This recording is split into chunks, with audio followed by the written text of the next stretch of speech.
That's life. That's what all the people say. You're riding high in April, shot down in May. Welcome back to That's Life, Man, hosted by your favorite couple, Tanner and Chandler Man. Episode 2 of the second season.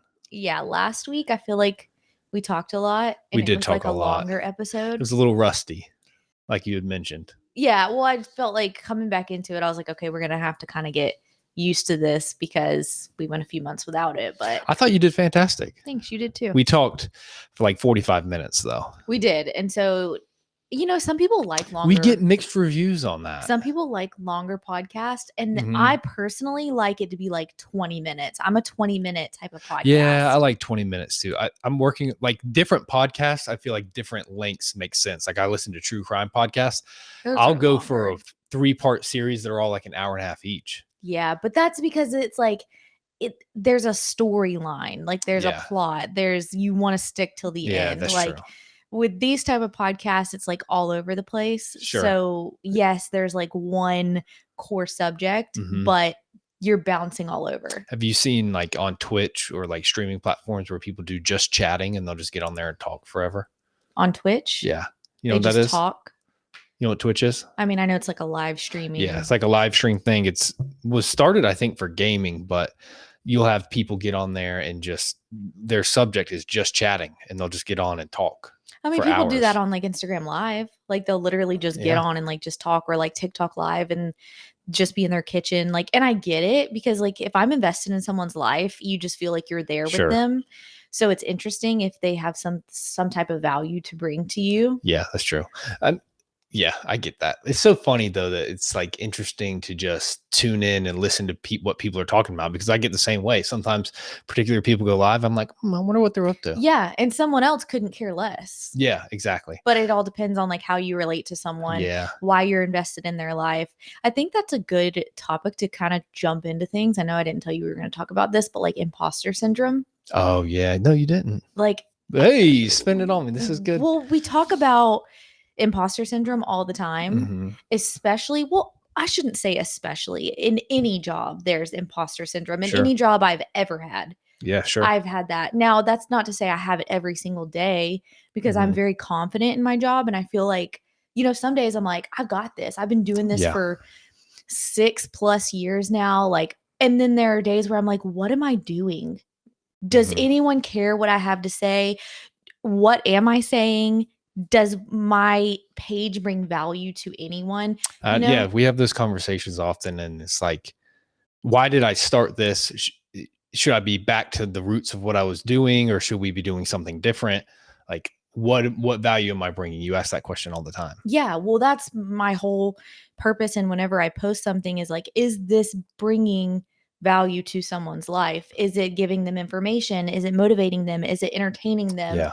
What is this specific post doing for my audience, whoever's watching? And we've talked about that before with the things that we talk about, the things that we do on social media. Like there are so many more, there are other channels and other people out there that are so much more specific in what they do. Yes. They have very defined niches, whereas you and I, through what we talk about, are kind of not all over the place, but we have multiple avenues that I think people relate or come to listen. We're very like, lifestyle is our category. And that's broad. It's very broad. And so sometimes that can feel dangerous to really broaden yourself out.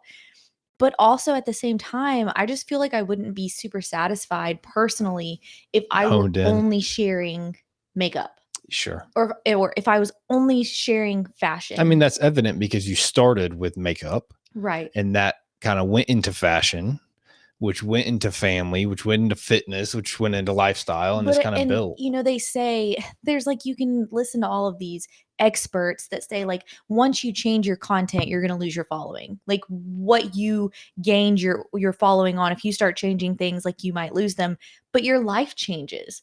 Yeah, you Like, can't just do the same when thing I had over a and over. baby, of course I was going to start sharing like mom stuff and family stuff and baby stuff. How could I not? Like that is a huge part of my life. You even talk about like at the peak of YouTube with a lot of the beauty people that you used to watch. They used to be a makeup video every other day. Yep. Some kind of makeup review, something along those lines. And you were consistent in watching those. And they got away from that, started to do more vlogging or more lifestyle stuff. Some got into fitness, some started getting into business, and it just evolves. It evolves. Your life evolves. And I feel like that's how you find new people on the internet. But also, like, I feel as if the people that I'm following and feel really close to, as their life evolves, we're kind of going through it together. Yeah, sure. That And makes sense. I feel like some of the people, they became moms the same time I did. And so Yeah. I feel really close to them, watching them. I feel like that you're right, because you start with an audience that's there for a specific reason, but then they get invested, and then they start to be like, what's happening in the life of Tanner? Right. Oh, Tanner got pregnant. Oh, I just got pregnant. But if you're not pregnant, you could easily feel like you're not connected to them anymore. Sure. If all of that they're sharing becomes pregnancy. If it all changes. Right. Which all pregnancy. I feel like I don't do that. No, I think you do a good job of, like you said, being broad, but it's just, we're broad that we give a little bit of a lot of things, whereas some people give a lot of one thing. Right. And don't get out of that a whole lot. Right. And they're super successful. Yeah. Niching down can make you super successful. But it limits you. It does in at the same certain time. aspects. So if you don't know what imposter syndrome is, which I feel like we all do, but it's not feeling good enough or feeling like you don't know what you're Like doing. you don't deserve what you received. Yes. Which I feel like that just comes with the territory. It comes with days of lack of confidence. It's also like a humility thing, I think. Yeah, I think so too. Not feeling like, because there are some people that are like, yeah, I got all this. Yeah, I deserve that. Like I deserve that. This is mine. And there's benefit to that, but there's also like, that's a level of cockiness that's not always fun to be around. Yeah. And you can feel that when you're watching someone. You can really feel the tone of someone through stories. Even if I'm having a bad day, I'm like, I know my audience can feel. That's why I'm just like, hey, I'm having a bad day. This is what's going on. Just like some of these, this is crazy to me.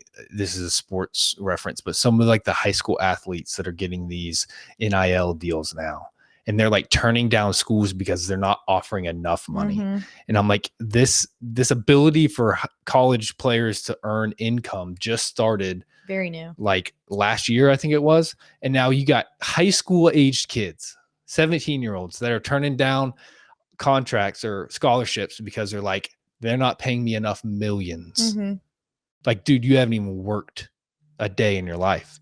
But somebody's got to be telling them that. Like, they hire agents. Oh, well. They hire agents, and it's crazy. A college athlete with an agent. And I'm not saying I'm against it in any way, but there are these kids that are like, I'm turning down this offer because it's not enough money when they've never been paid for anything in their life. Yeah. It's wild. So you think it's a cocky thing? I think that is somebody's gotten in their head and told them this is what you're worth. However, at the same time, I'm like, take advantage. Yeah. Make your money. Yeah. But I couldn't make that kind of money at that age and not be like, how do I deserve this? Right. Which you know I feel every single day. You and I kind of like are so thankful for the job opportunity that we have. And we pray about it every night. Every night. I'm just like, thank you, Lord, that we have this job and this flexibility. And we're so thankful for this that we don't take it for granted. No, not at all. Literally every night in our prayers, we're thankful for what we've been blessed with. Yeah, because I mean, there are some days, or I'll sign a deal with a brand that it's like a dream brand, and I come to you and I'm like, how do they want to work with me? Yeah, which is the like imposter syndrome. It is. It is, and it's how do you fight that? I think some days it's just going to be like that. I think so too, and other days it feels more normal, maybe, or you get used to it. But there are some things that you just don't get used to. Yeah, and it's like, wow, this just grateful. Blessed, thankful, all those things. Because I mean, I felt like that in my office job. Yeah, like you were so excited when you got the first position out of college. Who isn't? And then I was like, a couple months in, I was like, "What am I doing? I don't know what I'm doing." Yeah, how did somebody give me this responsibility? Right? Yeah, I became a manager. We talked about this a little bit before, but I became a manager of I guess it would have been like almost 30 people Mhm. total when I was what, like 24. 23 or 24. How old am I now? You're 27. 27. It's like 23 or 24. And there were days that I was just like, how am I telling these people what to do? I know. I thought it was hot when you were a boss. Yeah, you like that, didn't you? I thought it was sexy whenever you'd like come home and tell me. Yeah, like, because I'd have to reprimand, not even reprimand. That's probably not the right You word, were but like, a very understanding boss. yeah, reprimand isn't the right word, but I had to, advise on the actions that people were taking, and there were consequences and there were steps you had to go through. And so it was just weird to do that, having not really done it in the past Right. and being given that opportunity, Which is crazy. I mean, you well deserved it. You'd worked very, very, very hard. If I can tell you guys anything about Chandler, he is a very hard worker. We've always thank you. had multiple jobs at one time, Yes. always since we've known each other. And there was a time when Chandler worked 3 jobs. Mm-hmm. We both worked I was 3 in jobs. school. Yeah. Mine were more freelance, Mhm. and yours were, you were serving. You had a position, a night position at the Yeah. hospital. And then you also had like a freelance position kind of Yeah. contract. Yep. And type of- contract work. It- And then did an internship and was in grad school at night. So it was Yeah. it would be like wake up, go to one job, get lunch, go to the other job, go to class, go to the night job, come Yes. home, repeat. We didn't see each other a whole lot. I got Sundays off. Yes. And that's when I did homework. And we did not It see was each other crazy. a lot during that It was time. crazy. Yeah, because you were doing makeup Yep. and you were working full time at UF. Yep. And you were doing blogging. Mhm. So we were just And here's the thing, during that time of blogging, I was making no money. $0. yeah. You You didn't make so tell a little bit about that and how long it took to even get a partnership brand that with any income related to Oh it. wow, years. Yeah. Years. I mean, I would say it took like 2 or 3 years before I even made a penny. And I Yeah. remember when the first brand offered me, I think it was $30 Mhm. to do an Instagram post. Mhm. I was so Hyped. stoked. Like I couldn't even put into words. Yeah. I was like, they want to pay me to post a Mhm. photo on Instagram. With that being said, and like not feeling good enough in the imposter syndrome, I worked my behind To get to that off point. To get to that point. But it still was like, oh, they want to pay me. Yeah. Because I wasn't thinking like, oh, this is what I've worked for. It was Yeah. more of the feeling of, wow, they want to pay me to do this. Yeah. And during those couple of years, though, I was posting on Instagram every single day. So we spent our weekends Yeah. shooting content, putting up, I would do 4 blog posts a week. I would do an Instagram post every single day. I was trying to do 4 YouTube. blog posts a week. I remember that. Yes. And yeah, we were on YouTube as well. This same channel, right? Yes. We were trying to do Yeah. YouTube. Well, no, I think it was my makeup page. Okay. So I was trying to do YouTube. TikTok wasn't a thing. Not yet. And Not even close, actually. Snapchat kind of was. Like Snapchat was popping. Yeah. And I was just like grinding. We had a 2-bedroom, 1.5 bath townhouse Mm-hmm. that we turned the second bedroom into a makeup Like a beauty space. Yeah. And you were filming in there. Yes. I remember that. That was. And I was doing freelance makeup. So I also Mhm. wanted to do that room up so that people could come Yep. to that room, which Had our what a at our nasty little apartment. Yeah. apartment. Townhouse. Yeah, it was rough. It was in a rough part of town. It was disgusting. It was nasty. One of the windows We loved it. One of the windows was plexiglass, and the bus would pass by, and every time the bus would pass by, the window would We've already shake. told the story. Did we? Yeah, we've already told the story. Oh my gosh. But we loved it. Yeah. It was our first apartment. I truly believe everyone should start out from the Yeah. bottom. Yeah. You hear about people that like just get lucky. Mm-hmm. Or if you're older, it's different. You Mhm. know, like if you're older and you get married, then you're Yeah. probably moved into I mean, something we got nice. married when we were 19 and Yeah, 20. 19 to 20. So we were like, we're gonna take what we can get. Yeah, I mean, our parents never gave us money for anything. No. It was, I mean, my parents stopped giving me money when I was 18. Yeah, You know? probably less than that because you started working in Yeah, I mean, your I junior year. got a job early in high school, and so from that point on, it was if you want anything extra, like Yeah, you got a job, and girl, I moved out at 17, and then on your own. I wanted to be independent. Yeah, that's the thing is I never wanted to ask my parents for money. Mm-hmm. I was like very driven to be successful on my own. Now I wasn't making a lot of money. Well, neither one of us were. especially like first year out of high school. It was Yeah. rough. But we did it together. Yeah. And we were so frugal, like we saved a ton of money because Yeah. we were so frugal Mhm. that we were setting ourselves up for success. Yeah, we were only buying like groceries. Whatever we needed. Exactly. And then like if I wanted to blog about an outfit, I would go Mhm. to TJ Maxx or Marshalls. Yeah. I would shoot the outfit and then I would try to find similar outfits to link them That's right. and be like, you can either find this at TJ Maxx or maybe something like this. It's been a grind. It was a struggle, but like I appreciate it so much. Yeah, it's part of the reason that we've had to be very resourceful. Yeah. And that's part of what I think has made us to the point where we own multiple businesses, is being resourceful and Mhm. finding ways to make things work. Yeah. No, I'm not going to say like we came from bad No. childhoods. Like No, we've our been parents blessed. definitely taught us how to be smart with money, Yep. but there was no hand holding. No. It No, was we definitely weren't put into the world in a bad spot and said, figure it out. no. It Um, was, here's what you guys need to do. Growing up, they were good examples. They Yeah. taught us the principles. My mom taught me to be very smart with money at a very young Yeah. age. And then when I got a job, she's like, here you go. Yeah. We were blessed for sure with the way we were raised and what we were kind of given. Yeah. Just the opportunities that we were given. For But sure. but we still had to work our ass off to get where we are. We did. Just like anybody. I mean, Yeah, everybody's just doing their best and working their butts off. Life is expensive right now. And so you don't have be buying to, eggs. Don't get chickens. Oh don't my! buy eggs. Put chickens in your closet if you have to, because of the eggs. You know, I was thinking, could we put chickens in our garage? Would people know? They'd Like, hear would them after people a in the- while, You think so? and we'd smell them In the house? in the garage. Really? You never had chickens? Yeah, but they were outside. Yeah, in the close quarters, they're smelly, Huh. Honestly, it might be worth it. and then they Ooh, start. We should write a letter to pooping the and HOA and be like, guys, are you okay with us having chickens in the We need some backyard? chickens. Did that start over? No, we're still good. Okay.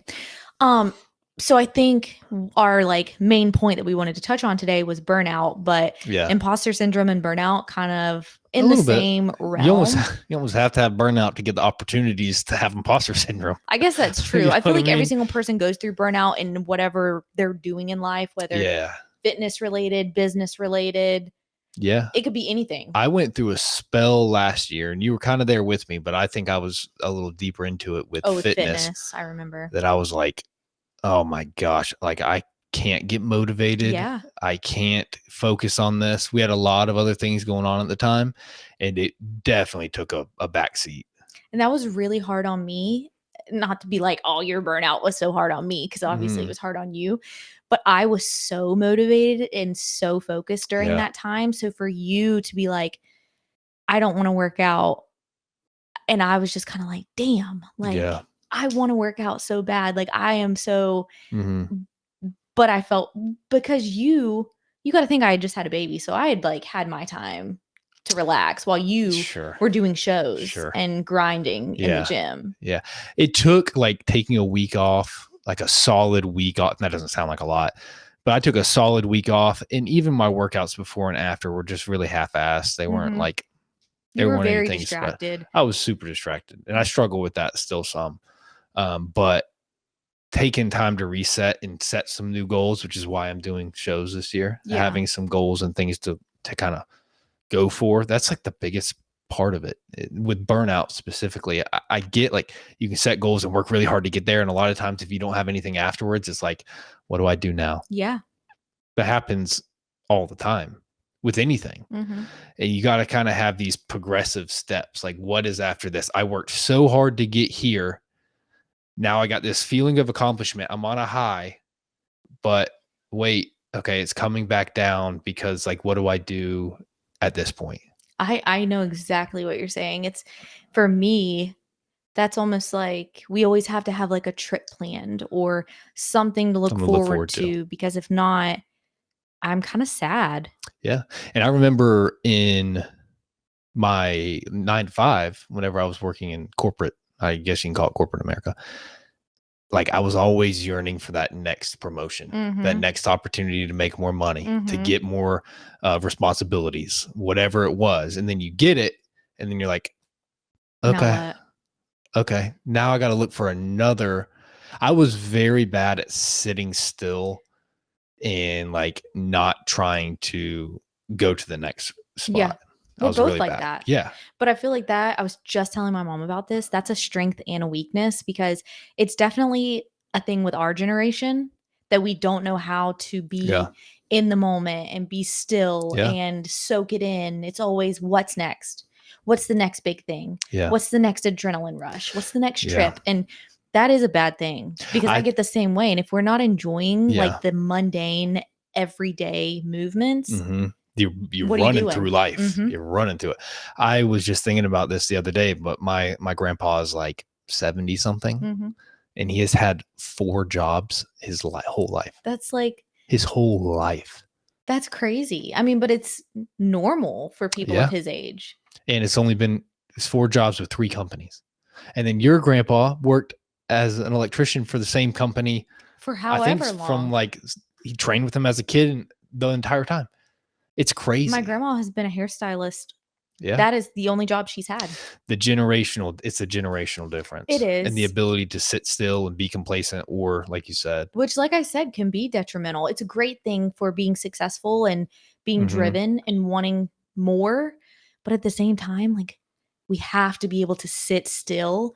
And just like we're always saying, okay, like why can't Xander? He's on to the next thing, on to the next thing, on to the next thing. Because we're like that. And it's like, what I just said this. How can we expect him to be a certain way if we're not a certain way?